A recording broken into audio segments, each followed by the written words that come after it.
আজ থেকে 40-50 বছর পর যখন নাতি নাতনিরা এসে আমাকে বলবে, দাদু নেইমার কে, আমি তখন তাদেরকে বলবো, নেইমার জানি না তো। তখন তারা পিছন ফিরে চলে যেতে চাইলে আমি ওদের ডাক দিয়ে বলবো, শুন তাহলে, নেইমার সে তো এক মুকুটবিহীন রাজা ছিল।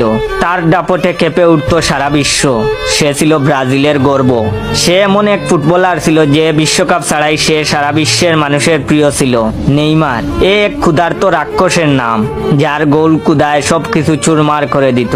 নেইমার এমন একটি নাম যা শুনে পিএসজি, বার্সেলোনা, সান্তোস গর্ব করে বলেছিল, আমাদের কপাল ভালো যে আমরা এমন খেলোয়াড়কে আমাদের করে নিতে পেরেছিলাম।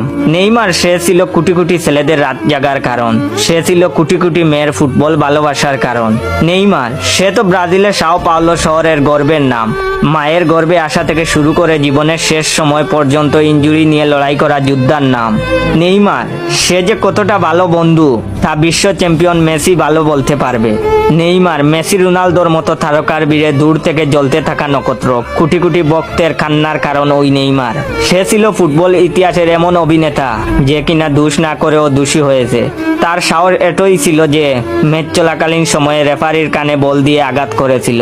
এই সেই নেইমার। নেইমারের একটা ফটো দেখিয়ে বুঝতেই পারবো না যে কখন চোখের কোণে পানি জমা হয়ে গেছে। নাতি নাতনিরা বলবে, দাদু তুমি কাঁদছো কেন? আমি তখন তাদের বলবো, না রে কাঁদিনি, এটা শান্তির পানি। তাদের বলবো, তোদের একটা জিনিস দেখাই, ওই বাক্সটা নিয়ে আয় তো। বাক্স খুলে দেখাবো নেইমারের সাথে তোলা ছবি আর নেইমারের স্বাক্ষরিত একটা হলুদ রঙের জার্সি। জানি না এমন হবে কিনা, তবে আশায় থাকবো একদিন আমার স্বপ্ন পূরণ হবে।